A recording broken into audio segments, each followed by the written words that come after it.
What we're going to be doing is literally having a chinwag. So we're going to pick various topics, inshallah, in the coming few weeks, inshallah, and we'll be sort of chewing over them in the studio. I'll have various brothers with me. Amber hopefully will be there on a regular basis. We'll get some other people in as well. And we'll just be talking about our opinions and our views. And that's why we really need your input as well, inshallah. So you're listening on 95.6, but obviously you know the telephone numbers. You can get through to us in the studio on 0118 975 8300. If you want to text, then please do that as well. 07909 567 527. So as we go along in this show, inshallah, we're looking forward to hearing your views. So before I introduce the topic, let me just give assalamu alaikum to Amber, inshallah. So let me just bring you in, Amber. You can obviously hear me, but Salam audience. Salam. Right, we're starting with our topic today. We're going to start the topic. Let me just introduce that. So we're going to be talking about football. Now, don't switch off the radio. If you're a football fan, you're going to be listening, hopefully. If you're not, don't worry. We're not going to be doing an analysis about some of the latest matches. We're not going to be talking about whether Lionel Messi is the best player or whether Pele or Maradona were better. Nothing like that. What we're going to be doing today is talking about why there seems to be such a lack of Asian, but specifically Muslim players in the top leagues. So that means the Premiership, but it also means some of the other professional leagues that exist in this country. Why is that? And what I'm going to do is, let's get straight into this. So I'm going to throw this out. I'm going to throw it out to you, Amber. Let's kick off. Is it the case, because when you speak to people, and we talk about football a lot, and we play football, we try to play football, you speak to brothers, you speak to various people, and they say, well, maybe the issue is just the fact that there isn't that talent out there anyway. So let's forget about exploring all the other ideas and issues and what may or may not be. People will say, well, maybe just the Muslim youth just aren't talented. So what's your take on that? Is that something you agree with or disagree? I completely disagree with that. Other than to tell you the talent is definitely there. There's some very exceptional level of Asian footballers out there. Just need to be discovered. And also basically maybe some support they need. There's definitely talent there. Okay, so I mean, you've been obviously involved in football for a long time. I know we still play now in various places. When you say that there's talent there, is that backed up by your experience from seeing Muslim youth and their level versus non-Muslim youth, or is that a bit of an assumption?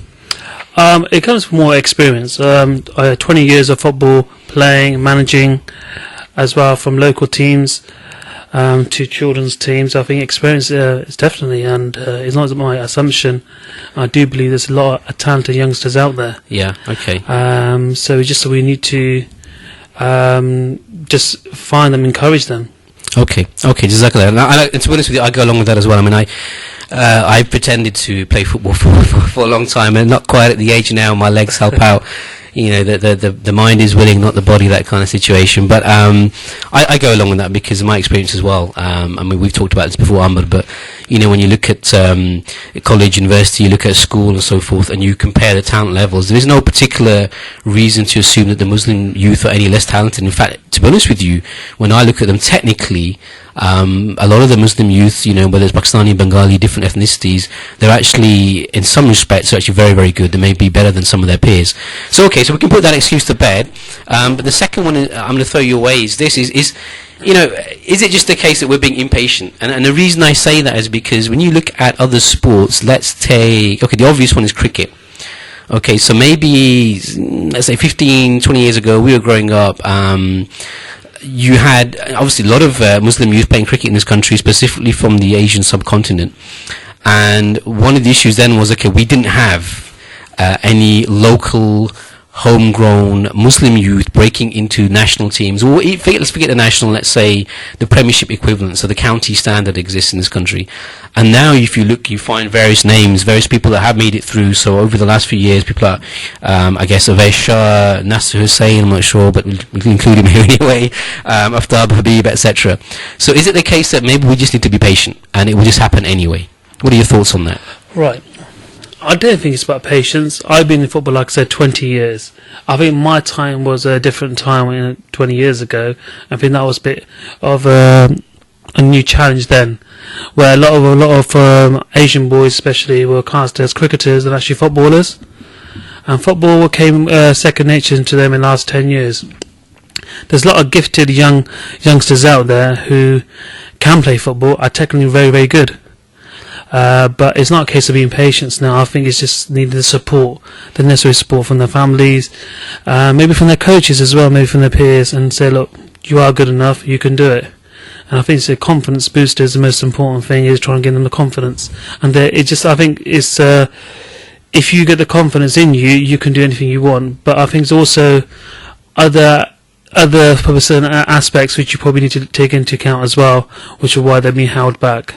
Okay, then Jazakallah khair. All right. So I mean, one of the things that I always noticed when I was younger and growing up and playing football is that you sort of played at school and stuff, but we never used to have that involvement from the elder generation. So the parents weren't necessarily there getting involved in sports and so forth. And let's take one reason why that would be, is because quite understandably a lot of our parents coming from the Indian subcontinent or coming from abroad, immigrants came in, settled in this country. They were concerned about settling down, having a good job, making some money, sending some of that money back home to create a family, and they really wanted their children to focus more on a career. Okay, so the standard, engineer, doctor, lawyer, these are things that I'm sure the listeners are familiar with as well. So the encouragement was more given for children to excel in their studies and less focus on the sport. So is that something that maybe is a distraction that existed, and even to some extent now? Because I'd argue that probably even now sometimes that does mean that our kids, or the Asian kids if you like, don't get so involved in the sports at a high level because they're being pushed in different directions. I think if anything you do in life, there's nothing to guarantee you can become a professional footballer, a cricketer, or whatever sport, even a boxer. I think that parents may be thinking, well, it's just a sport. I think it just as a sport itself. They don't think it's a career that they can actually use it as a living for them to make a living from. But then also side of it is they probably don't take much interest in it. And I think it's a family, probably, as you said, Mohammed, they're probably more concerned about the education side of it, push them through to be a doctor, also an engineer, than when it comes to sports side of it. But I think it's the probably side of it is that they don't physically come out and see them children play. Mm-hmm. So they don't know how good they are. Mm-hmm. Until they physically come out and see how good they are, then somebody says, you know what, my son's quite good. Mm-hmm. Or my daughter's quite good in this. Yeah, I think that's the situation we're in. And unfortunately, our parents probably need to, like many other parents who go out and watch their kids play on Sunday league football, under 7s, under 11s, that kind of thing, to see how good they are, progress from there, and mm-hmm. giving them support. I think support from back home is very, very important. And if you have the support, you can do anything. Okay, and that certainly, I remember an example actually. You just reminded me, talking about parents and their involvement or lack of involvement in their child's activities when it comes to football and sports generally as well, actually. But obviously we're talking about football today, and I remember an example. I was at university, and a very close brother to me, we were at university together. He's actually sunning himself somewhere in Bahrain now, obviously shot up the career ladder, but he gave an example of a friend of his in Blackburn. And so Blackburn in the north, not to stereotype, but I think you probably find that football there in some of the communities is very strong. That includes the Asian and the Muslim community. And he gave an example of one young brother. I think he was Bengali background, who was very, very good. He came through the ranks, I think, at Manchester City at the time, and had a very a reasonable chance of making it through into some of their senior sides, into the reserves at least, and who knows what would have happened there. And he actually literally didn't pursue that simply because I think his father at the time was much more keen for him to focus on academic studies, and almost, if you like, twisted his arm to leave the football and to go on and look for a career at college, university, and so forth. So I think that's an issue, but I think the flip side probably is as well. I mean, certainly from where I'm sitting is I'd say to anybody out there, if you look at some of the stats, and look at the nature of football as a professional player, it's very cutthroat. I was looking at some of the wage structures on a website recently, and it shows you that if you're in the Premiership, you're earning literally tens of thousands per week. But as soon as you drop down from the Premiership, you come into the Championship, you're looking at maybe on average something like 4,500 a week, which is nothing to be sniffed at, by the way. I'd happily take that. So if there's any scouts out there right now, myself and Ahmed are more than willing to get in touch. But no, on a serious note, absolutely. But on a serious note, and then go down to League One and League Two, and then of course that tails off as well. And the point on that I'm making here is that obviously the chances of getting into top flight football for a young footballer from any background is very, very difficult. And for everyone that we maybe see on our television screens on Match of the Day, there are probably, I don't know how many hundreds probably that have fallen by the wayside. So I think the flip side of what we're saying is that as much as we probably would want to see, I guess, elder generation, parents, family, get a bit more involved and encourage the sports side, it also is a good thing for kids to make sure they've got that backup, so that if something falls through, they don't make it, okay, there is always some kind of career plan that they can follow and move on. So that's an interesting one, okay, and that's probably not a big surprise to hear that being a potential challenge for kids that are growing up in the Muslim community. What about, and this is a bit more of a touchy subject maybe, but I remember when I was younger, the focus was much more on cricket than football, and that may be because I was living in the southeast. It was a lot easier to get involved with Asian, Pakistani, Indian, whatever cricket clubs than it was football clubs, because football was seen as a bit more of a five-a-side social thing that you did now and again. In some ways it was almost like to help you stay fit, whereas cricket was much more professionally organised. So you had your Sunday Asian leagues, you had different, second 11, third 11, etc. And I found it much easier to get into that. So again, let me throw this your way on, but from your experience, I mean, do you think the fact that maybe maybe it's not the case so much now, but certainly that view existed where, because we're coming from the subcontinent, a lot of the Muslim population here, cricket's always had more focus and people tend to go into that rather than football? Well, it's depending, again, from the country you come from as well. If your national sport is football, you're going to focus on football. If it's cricket, if we focus on cricket. Major in the Asian continent, they focus on cricket. So basically, then again, we get back to the family side of it. The seeds have already been planted, where the parents are saying, "That's cricket, look, see. Yeah, that's cricket's going to be on. Let's go and watch cricket." Mm-hmm. So Pakistan playing today, or Bangladesh are playing today, or India playing today. So excuse me. So that, as the kids are growing up, they see that dad's a diehard a cricket fan, and every time cricket's on suddenly, because they're actually watching cricket all the time, dad's practiced cricket with him, so he plays cricket. That's the situation here as well. If the parent is involved in the support, like in the football side of it, there's a good chance your son or your daughter will follow you as well, because that's what the interest the parents had, that's the interest they're going to have as well. So it is a key from that. I think it's changing now. For now, obviously, the generation who are born and bred here, football's more of a thing now than actually cricket. So now, if your parents are involved in football, they will go down and basically, and you'll probably go the same way with them as well. One of my friends in Oxford, and he's like myself, he's a few years older than me. His son's training with Oxford United at the moment, and his dad goes through all his games, has a prep talk with him, talks to him about the game, what does he think he needs to improve on, and the reason why his boy is getting to a situation where he could probably, inshallah, become professional footballer, because he's got the support from home, and his dad encouraging him. And now, because his dad was a footballer already at the beginning, and now that's rubbing off on him, and he's a footballer. The same thing as well with the cricket side of it as well. So if you've got that essence already there, it's going to rub off. And that side of it, cricket rubbed off to the Asian community then, and now football's come into it because a lot of the people who are born and bred here are involved in football. So that's brushing onto them. So all we need is few more of the youngsters breaking through. And it's like anything, it's like once we get a couple through the doors, it will happen. But majority of the people believe probably in the non-Asian community, thinking the Asian guys are cricketers, not footballers. And there has been all comments like, a comment was made a few months ago. One of my friends, the coach, made to him, said, "I can't believe how good he is."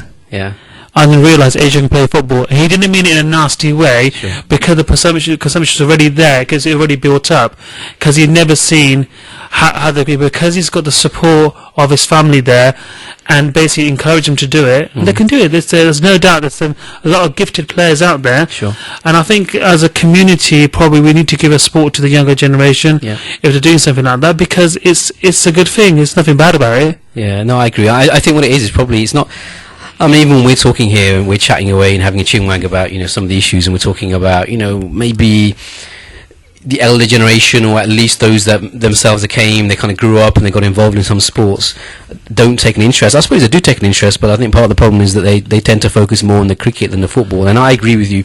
We're starting to see that change a little bit now, I think. Maybe it's also to do with the fact that a lot more of the Muslim youth, the Asian youth are playing football as well as the cricket. But what is interesting, two things come to mind actually. I'll share this one example with you. Bit of an anecdote. I remember when I was growing up in Hemel Hempstead, and I was involved in a bit in the football side, a lot more, as I said, in the cricket because of the organisation. And I remember when we used to have the cricket team nets. So once a week you had your net session, if not more than that. And then you had your matches at the weekend. And after those net sessions, if some of the younger guys, we used to pick up a football. Okay, we've done the cricket now. Let's have a bit of a knock around, whatever, till sunset, and then we go back home, whatever. It was some guys that used to get very, very upset. I remember one or two of the senior players literally grabbing the football and saying, "No, if you're going to carry on doing sports, then you stick to the cricket and you pad up and you go in the nets or whatever." So very glad that's changed, I think, and is changing. But also probably worth noting as well, I think, is. And this is something I'm not sure about. If you want to comment on, but do come in here. But when I look at it, I see still, and maybe this is because we're talking about it needs a bit of time to change, but I definitely see within the Muslim and the Asian community, there is currently a more structured approach to cricket, meaning you still do find the Sunday Asian leagues, you find the cricket in the evenings, the 20 overs a side, and that's not to say that teams aren't mixed. Sometimes they're mixed, but a lot of times they're dedicated, and it'll be a Pakistani team or even a certain locality from Pakistan, for example. And we just still don't see that in the football. Or certainly I haven't come across it. I do remember going up north, maybe in places like Bradford or whatever, where there seems to be parallel things. So you have the cricket league for the Asians, and you also have some Asian football teams.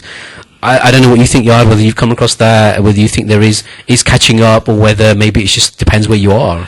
Well, I think a lot of it depends on the area. Right. Like you said, it's definitely on that sense of it. But I think it's definitely catching up. But I think it's now it's an addiction. Football is addiction. We play in the Premiership. Is one of the best leagues in the world. It's a fast football, and it is addiction. Like I said, with the youth growing up now, seeing football more of a prime sport now. And a lot of more kids are getting involved in that. There is a trend. It is changing. The more kids are more likely to pick up a football than a cricket ball or a bat now. And I've got nephews. I've got a couple of nephews at home, so they get to pick up the football and say, "Let's go and play football." And like I've got a 3-year-old son kicking the football. That's good because they need to start at a younger age. The trend is changing, but at the same time, it is like we said before, is we need one of them, few of them to break in, but we need a bit more encouragement from them as well.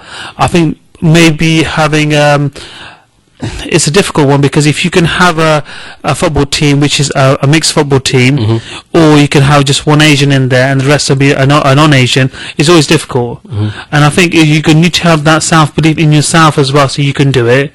At the same time as well, the work ethic needs to be there. But there's no doubt we can do it. We will succeed in that. Sure. But like I said, it's not a case of when it's will it happen? It will happen, but when it's going to happen? But we need to be basically getting back to the grassroots, working on our stuff. But at the same time, we need to support from the rest of the community in a sense outside the not outside the community as well. Yeah. From like the football team, like the coaches as well, to have self-belief. Not thinking, well, he's Asian, I don't think he's going to quite make it. Let's focus on someone else.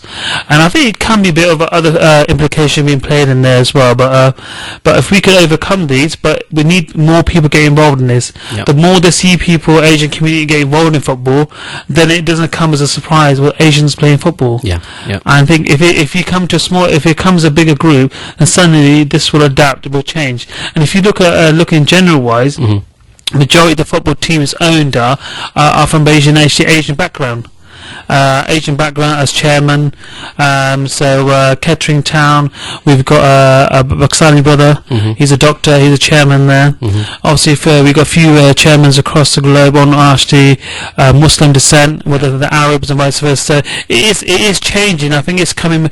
People are coming used to the idea now. Yeah, and I wonder if it's also to do with role models as well. I mean, like you said, once you get the first few breaking through, it's easier. I mean, what we are seeing, and we're kind of talking today technically about youth that are growing up here. So they essentially feel like they're British because they're born here, and they're Muslim, and we haven't seen any of them really break through into the professional leagues. Whereas in terms of, I suppose if we expanded it and we talked about Muslims, then as you said, that there is some Muslim involvement, not just in terms of, the likes of Manchester City being owned by, some brothers from the Arab world, but also in terms of players now. So you see a lot of African players, for example, many of them are Muslim, and I won't try and remember all the names, but I think you're starting to see that more now. So hopefully that as a first level offers some kind of confidence to the youth, and then secondly, quite rightly, I agree with you, when you get eventually one or two players who are local, born and bred here, break through, that will also inspire as well. You are listening to One Ummah FM on 95.6, so hopefully what we're talking about has got some of you interested. You haven't fallen asleep. And if you haven't fallen asleep and you are listening, please do get in touch with us. You've got the phone number 0118 975 8300, or you can text us in the studio 07909 567 527. That's 07909 567 527. Keep it locked. We're just going to go for a little break now. I'm going to try and play in the sheet, and inshallah that will work, and we'll be back with you in a few minutes time and carry on this discussion.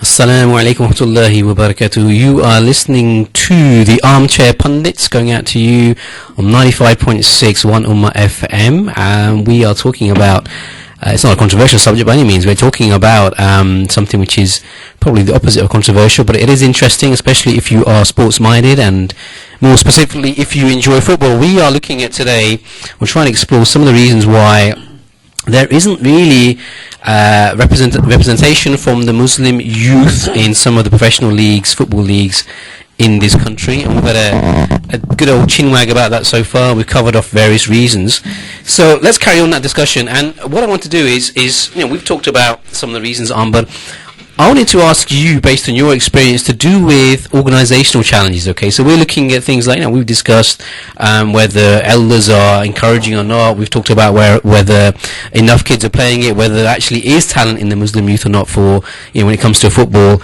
at that kind of level. And we've talked about the competition between the cricket and the focus on that and the football. But obviously, to get kids really interested and get their involvement, you need to have some organisation, a structured approach. And if I look back again to my youth a long time ago, I hasten to add, but you see that, for example, a lot of the white kids, for example, that were playing football locally, their parents or other people would be making an effort to take them along to games at weekends, to coaching lessons, other types of sessions, all kinds of things. There was an effort made to organise, to put a structure in place.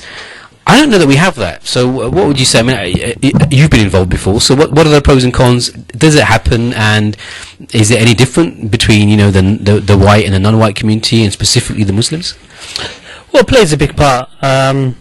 Like I said, if you go to the Sunday League, or if you get the kids under 5, under 6, like my son's he plays under 8s football, and the parents are always there. Parents are there early to set up, drop kids off, pick them up. So there's a lot of time and effort going into it.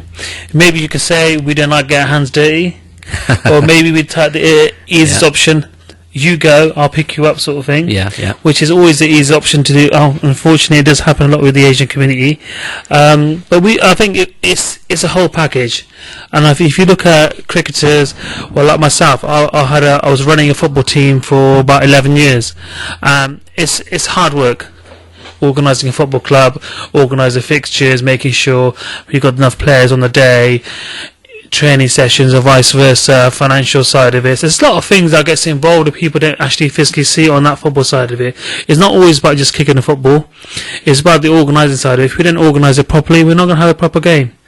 But it's a lot of related issues to that, where we probably need to get the Asian community more involved in that, which they probably don't.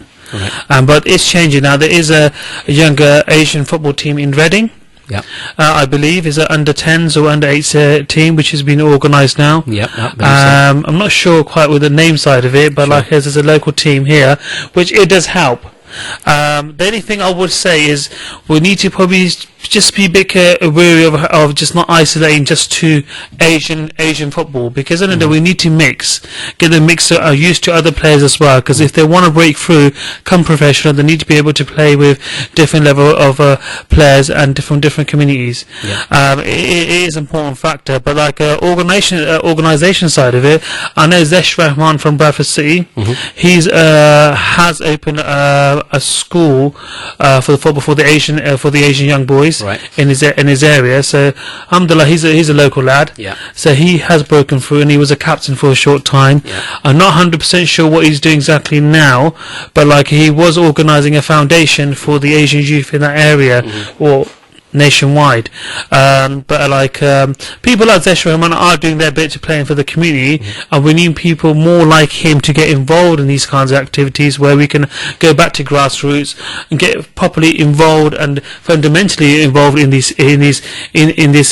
football side of it. So this way we can actually say, you know what, we're on the map as well. It's not all about just playing, but we need to put in roll up our sleeves and get involved in the grassroots side of it and do the hardcore work what needs to come with it. That's where you get the hard work. Once you can get that, stabilise that in the Asian communities, then we'll see more footballers coming through, more young Asian footballers. We're full of confidence.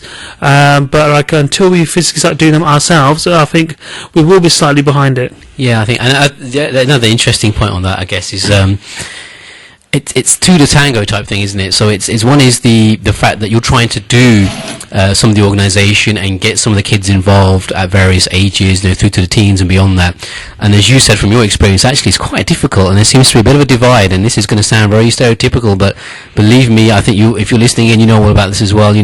We have the gore, they're on their timing, and you tell them 8 o'clock, they're there 8 o'clock. You say 5 o'clock, they're 5 o'clock. And if you've got let's just say, some of the Pakistani, maybe Bengali youth, and you've got the Pakistani timing, so when you say 5 o'clock, actually it's 5:30, or if somebody, and then maybe somebody slouches out the door with their football boots and jumps in the car, and everybody's running late. So maybe I'm thinking is obviously that affects somebody like yourself or other people that are trying to organise, and then after a while you think, I've been doing this for a good year, 2 years, it's very difficult to get the kids motivated and get them involved. I can't really be having with being late all the time. It's eating into my family time, work, whatever else you're sacrificing. So you think, Chalo halas, alhamdulillah, I've tried, and leave it at that.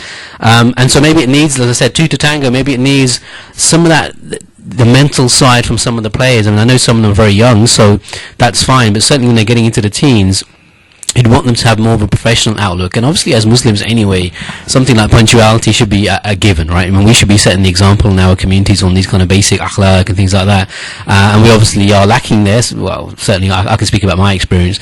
So, I'd say, quite literally the ball is in the court on that side. Maybe some of the youth need to think about, if they want to be playing football on a regular basis, they want it to be organised, and they want to have that opportunity, however small it may be, but the door is always ajar, and there's a chance to go on to bigger and better things. They need to sort of shoulder man up, if you like, take that responsibility and take it on. Of course, it's down to you as an individual what you want, and it is hard work. You need to put the effort in to make it work. I think the problem we've got in the Asian community, a lot of children are probably, the youth are lazy, and they like to be... No, I was just saying we weren't being controversial, so and I'm going to hit the nail on the head. So, right, go on. Well, I think we need to as well. We can't just blame other people. We've got to be responsible for our own actions as well. I'm a firm believer in if it's meant to be, it will be. But also, sometimes you do get a negative side of it as well, where you're probably not getting help where you should be getting help. But at the same time as well, if you know deep down in your heart, you do everything in your power to try and make it. Yeah. And then obviously, there's no excuse on your side of it. There's other elements as well. There's a bit of racism as well, which comes into it. Yeah. And you know me, I am controversial. I will say how I see it. Well, that's the point. That's what we're discussing, inshallah. And but the thing is, in a day, it's the attitude sometimes is Asian kids are not strong enough. Right. There could be the bones are not are strong enough. The fitness is not there. But what I'm saying to you as well, if you don't give someone an opportunity, how would you know? Yeah. If you have a coach behind you teaching you the drills, how you need to do, what's your diet side of it, because if you look at all these professional clubs, they've got all these people who actually do all the work for them, the fitness side of it, nutrition side of it, what they should be eating, what they should be avoiding, and these professional organizations organisations like big folk, Man United and Aston Villas of this world, or Barcelona's. That's how they structure it. Where did Aston Villa come in there? Was that with the big club? I'm a big Aston Villa fan. You're a big Aston Villa. I thought so. And they're a massive club. They are. Yeah. They're a huge Well, club. okay, I'll give you that. I'll give you that one. But okay, and I don't want to offend any Villa fans out there, but I would have thought most people listening are kind of Reading FC and they're having a good run. But anyway, sorry, go back. So you reckon that there is that support there in some of these clubs? So, but they've got the whole facility. It's organisational, because the football is a big business now. yeah, It's now that from back probably 10, 15 years ago, it was about football fans coming and join. Now it's a big, massive business, and especially with the Arabs involved now, there has to be a lot of money involved. yeah, So it is a business thing. So really, in theory, you got the best trainers in the world. You got the best trainers, coaches in the world. The whole doctor side of it, the whole medical side of it, nutritionists, the whole shooting whack. So basically, in that sense of it, if you've given an opportunity to a youth or kid to come through the ranks, you be taught what not to eat. Right. You be taught this what you should be doing. And at the end of the day, I know basically one of my friends. Her son was playing for Dean Whitehead. He plays for at the moment. He plays for Sunderland. okay, And she was telling me when I used to work with her, it's like he was told, don't eat this fresh pasta.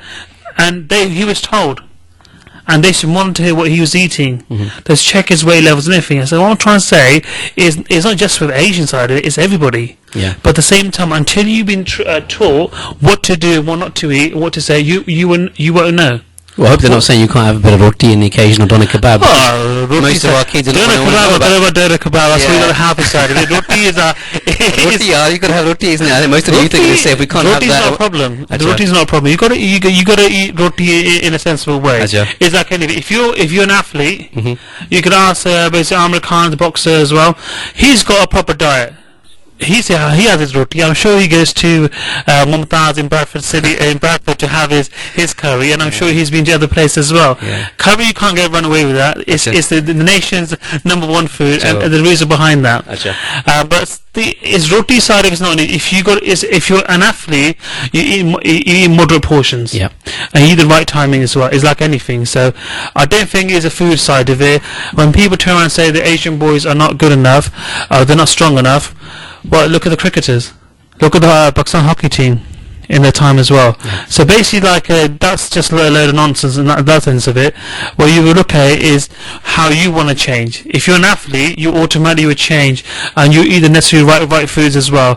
But I think in general, the grassroots side of it is organised on the Asian community side of it. We haven't got enough people there. Yeah, but so we need more people to standing up and be counted. Sure, but one thing I'm going to go back to, which you just said, which is this whole thing about maybe Asian youth are not strong enough, not physical enough. Okay, so we talked about technical ability before, and I will say from what I've seen, some of the Asian kids, the Muslim kids, some of their ability is fantastic. And actually, generally anyway, there was a debate in this country about whether some of the English players are on a similar level to their counterparts in Europe. Okay, and people talk about Spain and Barcelona and lots of other examples, and how maybe the British or the English players aren't as technical.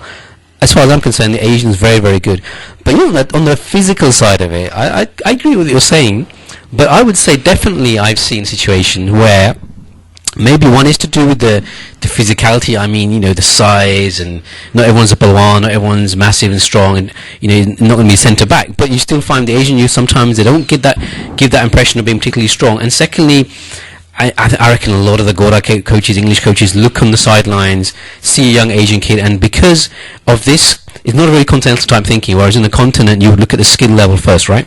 So you get a young kid maybe in Spain or somewhere, they don't really care about the size. I mean, look at Messi, he's not fantastically built and strong, but as a player, he's wonderful, right? Okay, so they would not worry too much about the physical side of it, whereas in an early age in this country, you look at the size and you already start to bracket. And I don't know if this is the case that much now, certainly going back some years, I'm sure a lot of the younger Muslim kids were being bracketed and saying, this guy shirks away from some of the sliding challenges. He's not good with his head. He hates going up and competing with the ball. Yeah, he's good in some of his first touch, whatever. But because of that, because of the fact he doesn't tick all the boxes, we're going to let him go. what do you reckon? Because I'm sure that still is the case to an extent. I mean, it must be some people who have that type of thinking, very traditional, and their view is you've got to tick most of those boxes to move on. Maybe that's changing now. And just quickly, what I remember, I mean, this is not really football, but in my school, the two big winter sports were football and rugby. All right, and I remember my first and second year at secondary school, and I was okay in rugby because I was a bit taller compared to the rest of the kids in my year. So I said, yeah, rugby, I haven't got a problem. Turn up for the rugby team, and it was quite easy. You get the ball, people are bouncing off you. Come third, fourth, fifth year, when everybody else catches up, you notice that you're kind of bouncing off them, and I thought, I don't want any of this, the physical side of it. And I'm very honest, that was my mentality. And even when it comes to the football, sometimes you think twice before you go into what looks like a bit of a rough challenge, or you go up with your head. So I agree with what you're saying, but I think, there might be an element of truth there, which is what some people are concerned about. Well, it's like anything; it's 50-50. You are going to get issues where I think general-wise, when I was growing up, I think when it comes to weather, if it was raining, they never used to play football. When it's snowing, they never used to play football as well. And trying to get them out of bed in the morning, waking them up, you got to wait for them to then have breakfast and pick up. So there's a lot of elements in that I do tend to get a bit scared again for headers, and probably the physical side of it. But then again, I'm always a footballer, and so I'm a footballer. I'm one of the physical players that actually is about. So in that sense, I get my foot stuck in, I get my head where it head there as well. So it's a catch-22 situation. I mean, you are going to get a lot of them. I think people who are orientated in football will play football. All right. If you're not orientated in football, you're there for a kickabout, then you're there for a kickabout. Sure. Makes sense. So the people who want to play football will get stuck in, will get their hands dirty, will basically go for the hard challenges, and will use their head as well, because it's a passion. Yeah. Once you're involved in that passion in football, you will do all the things you probably wouldn't normally do. So in that sense of it depends what type of football you're talking about. Okay. If you're coming to professional level, when you're training with the youth team or vice versa, going through the ranks or going for a professional club, you will do whatever you can to become that professional footballer. But it's like sometimes you've got players here who are not who are non-Asians who play football, they're not heading the ball, or who are quite lightweight. You touch them, they go flying. So it's not the case of actually being too light. I think if you want to become a professional, and you're going to wise up to it. You look at a lot of the footballers in the Premiership now; they're not exactly built. And basically, you touch them, they go flying for six. They do 6-7 roly-polies on the floor. Hey, bro, what's going on here? Yeah, absolutely. But that's football inside it. I think basically the people to say, well, they're lightweight, they're not good with their training. The thing is, training. Wayne Rooney couldn't score with his head to save his life. He couldn't head the ball properly. Do you know what he done? Whole summer, he trained, heading the ball. That season when he come back in the Premiership, he must have scored about 10-15 goals with his head. Yeah. And what are you trying to say then? Because he was a professional footballer. Yeah. He's worked on it, trained on it. So you're telling me if someone can't head the ball, if you work with that person, it will happen. Okay. The physical element side of it is Messi, Fabregas, Xavi. How many players you want to talk about? Yeah. No, I see that. All these players side of it, it's just an excuse. Okay. It's just I see it as an excuse. I think, do you know what? I think they're reading between the lines. Do you know what? Okay, what's his name? Okay, Amir Khan. I don't think he's going to become a footballer. Yeah, let's give him the boot. Let's give someone else a chance, because there's more chance of him become a footballer than Amir Khan. And if you're talking about people who basically are physically not strong, Amir Khan, he's a boxer. How many technical knockouts has he done? He's got physically built, strong guy, and he's a Pakistani guy, and obviously he loves his curries. Yeah. So I don't think his bones are weak. But then you also got to look at Prince Nazim in his time as well. Sure. Small little guy, and then he's from the Arab nation side of it. Yeah. But at the same time, it's the same thing, really, isn't it? Okay. All right.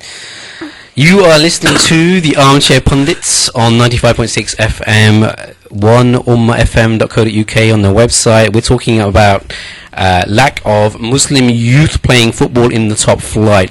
So feel free to text in. You can text us on 07909 567 527.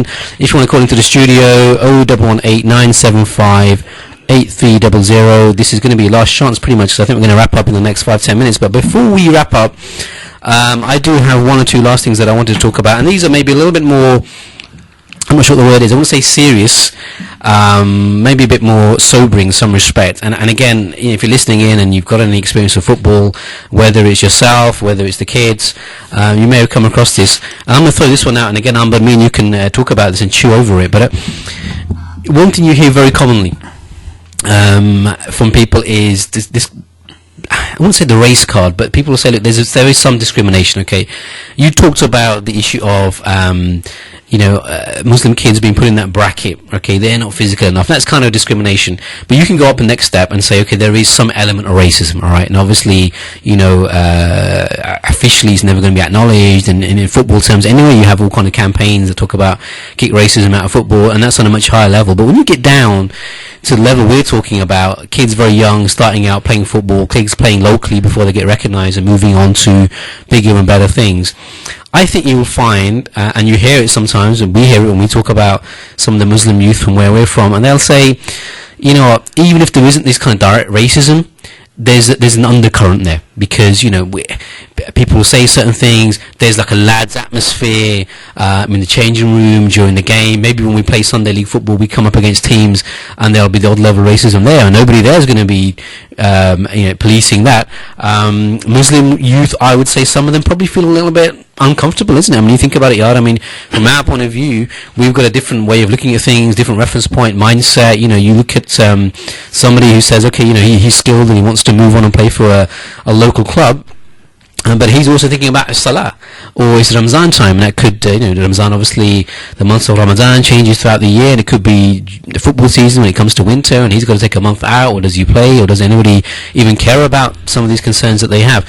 So I wonder whether part of the problem, Yard, and some of the concerns is they feel a bit awkward because these are concerns they have, and then you find that some of the youth, even though they are talented, they got the skill, they'll just drop out.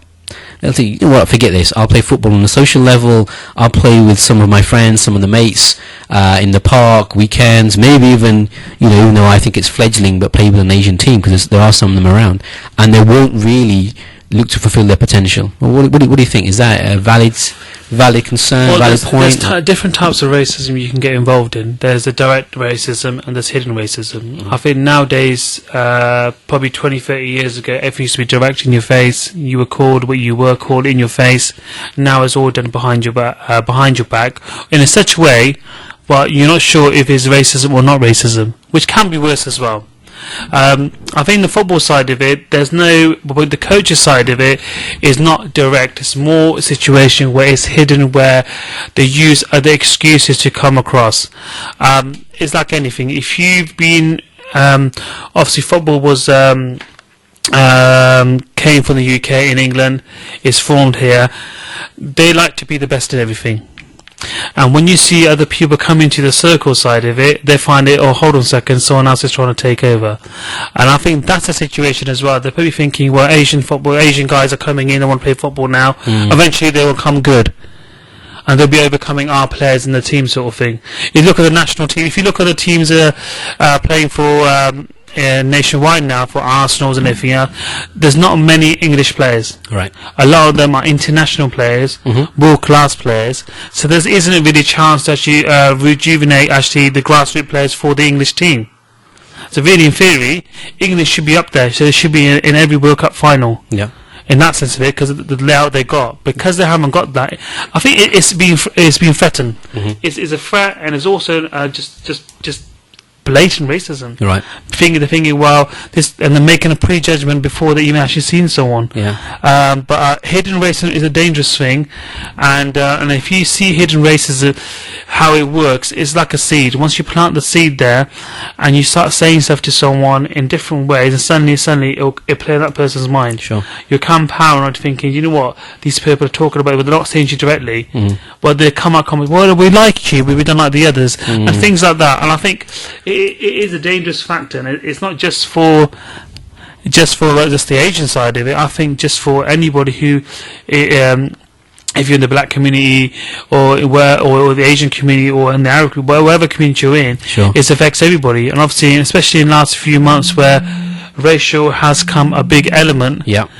In actually in the national news as well with professional players, which doesn't help as well for the people like Asian players who want to come up and come through, thinking, you know what, these people don't like us. If they don't like black people, they're not going to like us either. Yeah, I think, see, part of the problem is with something like this is, it's kind of a touchy subject anyway, but it's, I think it's difficult to quantify, isn't it? Because a lot of the evidence is going to be the experience of individuals. Muslim youth have gone and a youngster's joined up with a certain club, maybe he's playing in the Colts and then he's progressing through from junior to senior, and his experiences on match day, his experiences at training, the way that his colleagues are with him, and the way they view him, for example, because they have that stereotypical view sometimes as well. So, and of course, by the way, we've got to be careful here, because what we don't want to do is send out the message and generalise that this is happening all up and down the country and all over the time. But I think the problem is you can't quantify that in terms of stats necessarily. But I think the point is that it does happen sometimes. And what you need to think about as well is like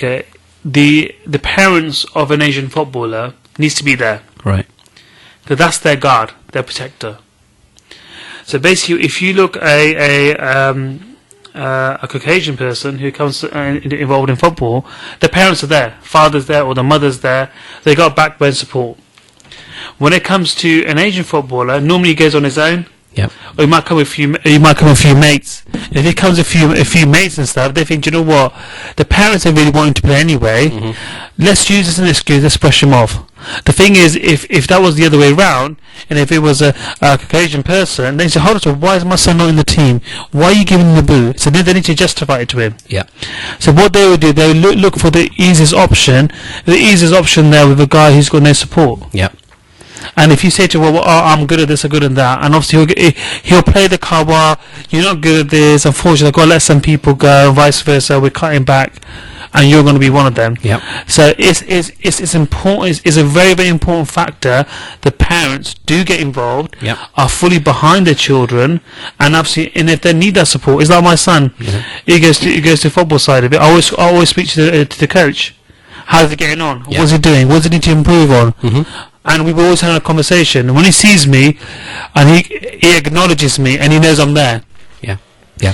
So it is that support. And if you've got that support there, if I'm not there, my wife's there watching him. Yeah. So it's like it's just being silent physically, but you don't have to say much to them. You don't have to get a deep conversation or go into battle with them. Yeah. It's that being there. And then knowing, hold on a second, my son's name's Hamza. Hamza's dad's here. So basically, we got to make sure, basically, like what we do, sort of thing. It's showing that support. Yeah, I mean, you just preempted, and I think we'll kind of close out with this. You preempted the final part of the discussion that I was going to have, and that is we've been talking on this maybe for an hour now or something, and I'm not sure we've educated any of our listeners, but the Armchair Pundits is all about our opinions, and that's the way it is. And I said everyone's an armchair pundit, so we've got opinions right and wrong. But this discussion, a lot of it's been about concerns, and because it's concerns, a lot of it's quite negative, and we've talked about a lot of the challenges. Okay, so let's look at it from the positive point of view. We know. There is that talent there. They're all talent amongst the Muslim youth and the Asian community. That's fantastic. We know that if you look at the cricket team, another sport that Muslim players that are born and bred here have made it to the highest level. You could probably argue about the English cricket team and argue, well, actually, how many English players are there anyway in terms of Zimbabweans and South Africans or whatever. But that's a different discussion. Let's not go into that. You can look at the experiences of the Afro-Caribbean community in this country, and the fact that if you go right back to the age of players like Cyril Regis, and that shows my age now. Maybe Garth Crooks as well. You can't avoid that guy. He's always on TV. Exactly, right. That goes back a long time. And then it took time, and eventually some of them broke through number one to some of the top divisions, and number two, some got through to the national team. So we know it can happen, and I think people will turn around and say, okay, you're looking at all the concerns and the problems, guys, but we know there are positives, we know that it is changing, and these are just challenges we have to confront. So given that they are challenges, given that there may even be listening into us some young budding players who are very talented, who want to go all the way and focus on doing it, what kind of advice can we give? How do we look to address some of the challenges? And then you mentioned one was parents getting involved, grassroots support. Anything else that comes to mind? I mean, obviously the first thing I would say to anybody, if you're young, you're energetic, you're talented, alhamdulillah, you've got the ability, then as with anything, Allah Azza wa Jal expects you to put the effort in what's in your control, and then tawakkal, you put you put your reliance in Allah Azza wa Jal. But so don't give up. That would be my advice. Whether you come across racism concerns, or whether it's just there isn't anything locally to where you are, or there aren't any other black Asian players. Anything in mind, Amber, that you would sort of give us advice, maybe? Again, over my years in football, and obviously people at my age, younger than me, vice versa, because I'm not a youth worker my time as well, and they always hear the phrase is, they don't like us. They don't want us to become footballers. We're never going to get the chance. Even if we're good enough, we're never going to make it. The thing is then, for me, that's a sign of you're giving up. The most important fact you've got to learn, never give up. If you're good enough, you'll make it. And keep your chin up. All you got to do is keep on trying. And the thing is, in a day, you can't let racism get to you, and you can't let them win. If you give up, you let them win. So all I say to you, encourage yourself, go to a good club, work hard, and inshallah, grace of Allah, you will make it. But don't give up. If one person's been let down, doesn't mean it's going to happen to you as well. But one of these days, it is going to break down, and inshallah, the floodgates will open. And if you're good enough, you'll make it. And if you're not good enough, hey, there's plenty more fish in the sea. You don't have to always become a footballer. You can become a coach. Yeah, you can become a manager. You could train a local football team. The best thing if you can't play football, is manage. It's ask Sir Alex Ferguson. Okay, Jazakallah khair. Okay, well, I think we're kind of running out of time then, inshallah. So you've been listening to the Armchair Punditz. This is our first show. We have been talking about, lack of Muslim footballers, professional footballers. So we've gone all over the place with it. As I said, the nature of this show is we give our opinions. Hopefully, inshallah, moving forward, we'll be addressing various other topics, and some of them will probably be a lot more serious, I guess, than football. But I hope you've enjoyed listening, and inshallah, Jazakallah khair for your time if you have been.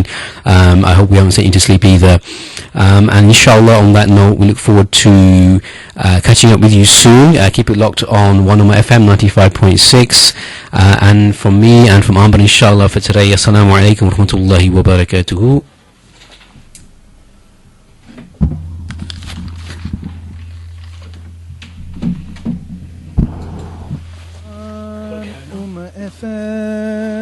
This is 95.6 One Ummah FM, sponsored by After the Accident. No cost, no hassle, no stress. 131 Wokingham Road, Reading. Call 0800 881 8820.